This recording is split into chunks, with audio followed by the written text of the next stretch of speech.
What up, girl? Do you know what are the two things you cannot have for breakfast? Yes, I do. Lunch and dinner. Oh, you already know the joke. It's, that's a horrible dad joke.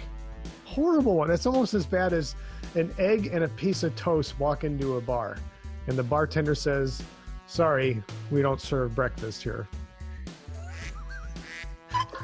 I think And mine you're was laughing better. on that one. Let's That was go. that's a really bad joke. Everyone knows that joke. Most people do. Yeah, lunch and dinner. But that brings up a really good point, though. You What? just said. What is breakfast? Yeah, exactly. Why not have lunch and dinner for breakfast? And I think this is Or why not alien- have breakfast at lunch and exactly. dinner? Well, people do. That's the whole point. Because a lot of people, they find it completely alien to be able to have lunch or dinner for breakfast. I find this actually quite fascinating. Mm? So, like, I don't know how long ago, maybe 20 years ago, when they started serving breakfast for lunch and dinner. So it's worked that way. And a lot of restaurants started to serve, like, have an all day breakfast. A lot of them do now because they realized there was a market there. So people were eating breakfast, but you flip it on them and say, well, why don't you have a dinner? There's only probably a few actual meals that did sort of cross over, like the steak and eggs. But for the most part, like all the other kinds of things like salads, soups, people are like, well, that's not breakfast. I'm not going to eat that. And that kind of reminds me of a story. A friend of mine we went out for breakfast not too long ago, and we got there at like 10:02, and the Yeah. waitress was like, hey, we stopped serving breakfast at 10. And my friend was crushed. Like, he was so upset, and he got so emotional about it. I couldn't believe it. And I was like, why don't you just have a salad? And he was like, salad? That's not breakfast. I'm not going to have a salad for breakfast. And I was like, well, why not? It's better for you. And he was like, that's unheard of. And he got so emotional and upset about it. I couldn't believe it, but it raises a really good question. Like, to me, having a salad, having live food that comes from a garden that's still alive, it's not dead, it hasn't been cooked to shit and fried and burnt. It's live food, so it's the best thing for your body in the morning. Contains mostly water. And that whole idea to him was like, no way, man, I could never do that. Wow. Yeah. I guess that you reminded me of like when I first came here to Australia, there was a bit of a culture shock I went through about breakfast, because I went from like having breakfast in Taiwan, where the traditional Taiwanese breakfast is mainly probably like rice porridge with like pickled vegetables here and there. Soy milk is a very like traditional milk we drink. That's interesting. And then going from that to coming here, and I was told that you have cereal and milk for breakfast, like cold stuff. And there's just all these type of cereals, or you have bacon and eggs for breakfast, or toast for breakfast. And then you kind of got used to that. And then when I started traveling, like I went to Europe, then I was in a bit of a shock when I went to France, because all I could find for breakfast every single day was croissants, pastry. And that was the same for France and Italy. And then in England, it was the English breakfast, right? You had the bacon and eggs, the hash browns, the baked beans and all that stuff, full breakfast. Yeah. And then you go all the way to like in Japan, a traditional Japanese breakfast would be rice, grilled fish, the natto, which is grilled fish. Grilled salmon fish, which is really nice. I like it. And then you have natto, which is like the fermented soybean. All those would be a traditional Japanese breakfast, which I enjoyed, but a lot of foreigners found it ridiculous that you have fish for breakfast, like the reaction you have. So it's just really interesting to see that what is breakfast is sometimes what is breakfast to me may be lunch to you. Yeah.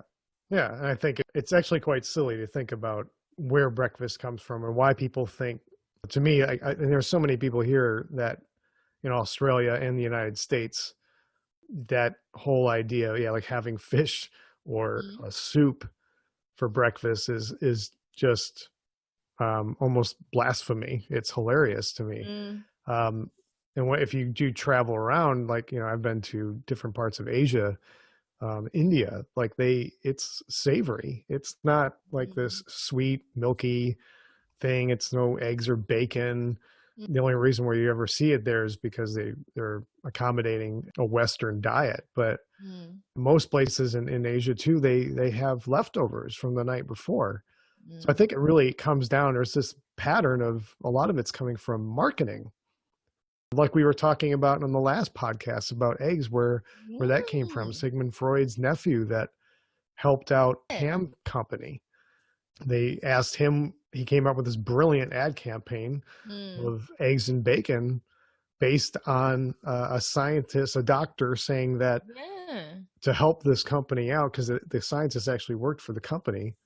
You guys should check out that podcast because it's quite interesting, and check it out on Google because you'll find that, because I can't remember the guy's name, but yeah, fantastic story about how eggs and bacon came into being, and it And was I think literally just for marketing.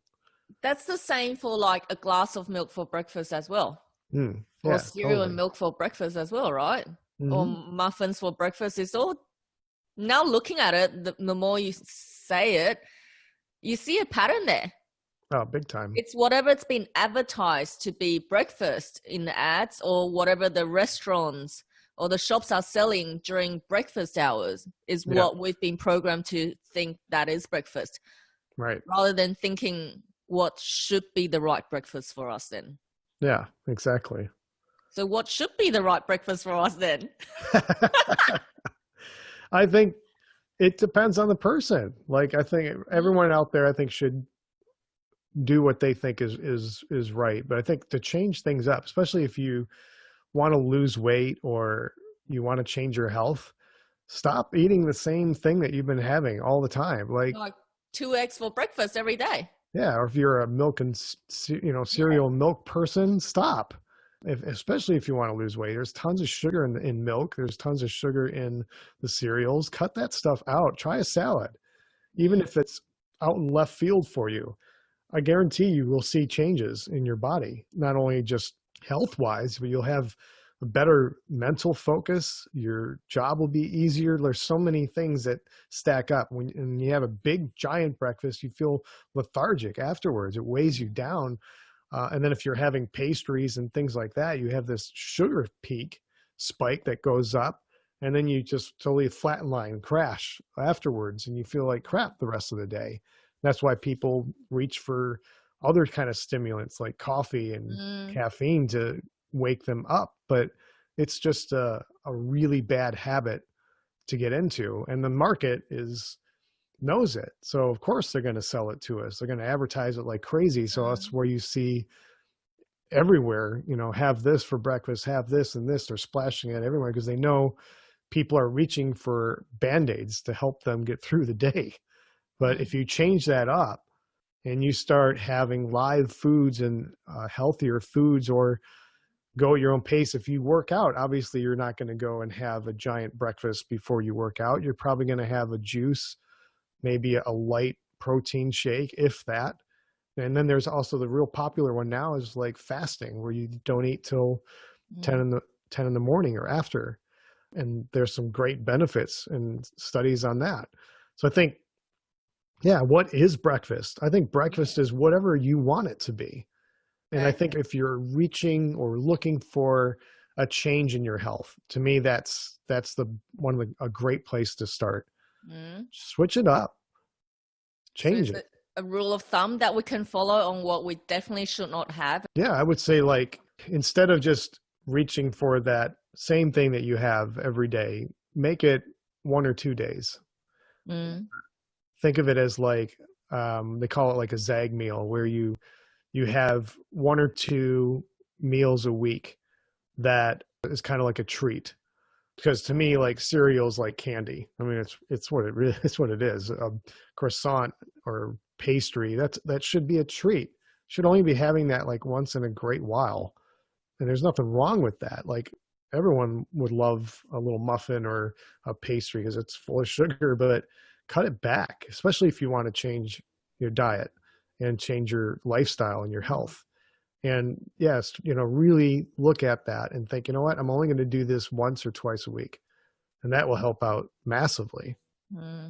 But there are two things that I think everyone should have in the morning, no matter what. I think when it comes to breakfast, so even if you're not a big breakfast person, because I've got clients that, they don't like having breakfast. They will literally get sick if they have something. So that's why I think everyone should listen to their body, change it up, but also listen to what your body's trying to tell you. Maybe it doesn't want it. Maybe last night's dinner was enough. But there are two definite things that everyone should have as soon as they wake up, or at least 20 minutes or a half hour after they wake up. Do you know what it is? No. Well, what can you not have in the next 2 minutes or more, maybe a little bit more, but that you'll basically die if you don't have it? Oxygen. So when you wake up, one of the things that your body is lacking is oxygen. If you look at live blood analysis and under a microscope, people that are breathing really shallow or haven't really done much of anything, they're sitting there like in an office chair.